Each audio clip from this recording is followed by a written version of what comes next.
The Princess and the Pea by Hans Christian Andersen. Translated from the Danish by Eva Le Gallienne. Read to you by Paul Malchow. The Princess and the Pea. Once upon a time, there was a prince who wanted to find himself a princess. But of course, she would have to be a real, genuine princess. So he went all over the world in search of one. Goodness knows, there were plenty of princesses, but it was hard to tell whether she was the real thing or not.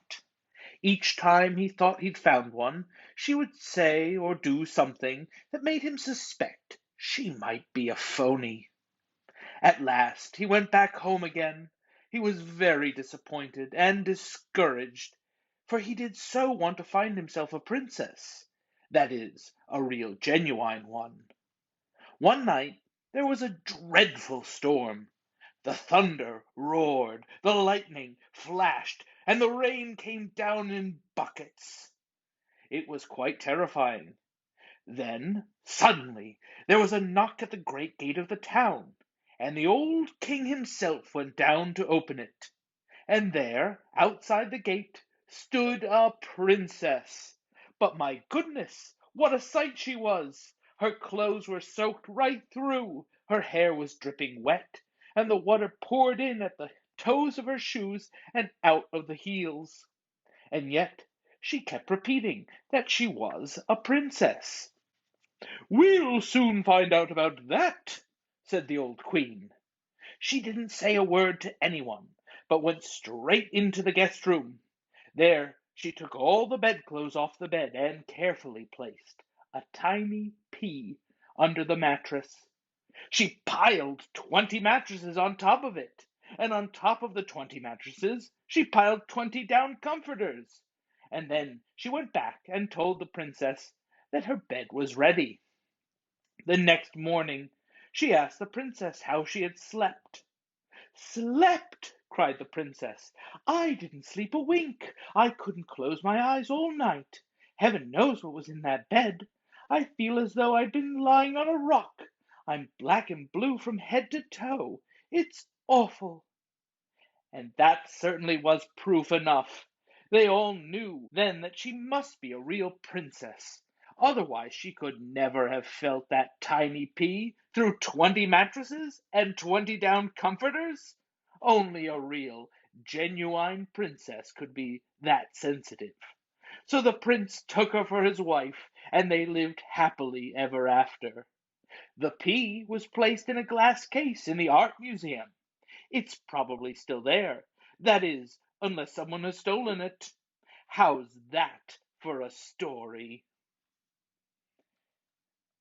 In conjunction with our new Hans Christian Andersen exhibit opening April 23rd, the Danish Home of Edison Museum is producing a series of readings of Hans Christian Andersen fairy tales. This, our first, is out for International Tell a Fairy Tale Day, February 26th, and has been The Princess and the Pea. The Princess and the Pea is one of Hans Christian Andersen's most beloved tales, though it is the shortest of all his stories. It's a mere 347 words in Danish. He himself did not speak of it often. In fact, he mentions it in his diary only twice. Once, in the entry of June 28, 1844.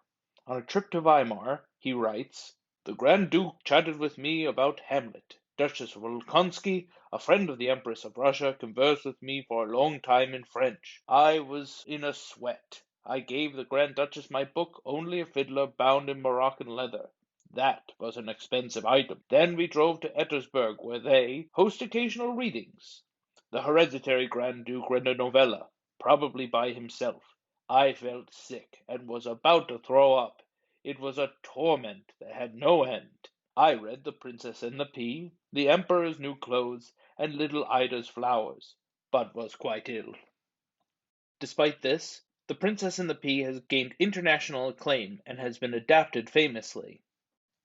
In 1927, Ernest Toke wrote the opera The Princess and the Pea, and in 1959, Once Upon a Mattress, a stage adaptation on Broadway, premiered. The role of Princess Winifred the Woebegone would be originally played by Carol Burnett, and later in a revival by Sarah Jessica Parker. Liza Minnelli featured as the heroine in Shelley Duvall's fairy tale theater production in 1984. To learn more about The Princess and the Pea, Hans Christian Andersen, his travels, and Danish art, come to our Hans Christian Andersen exhibit at the Danish Home of Edison on April 23rd.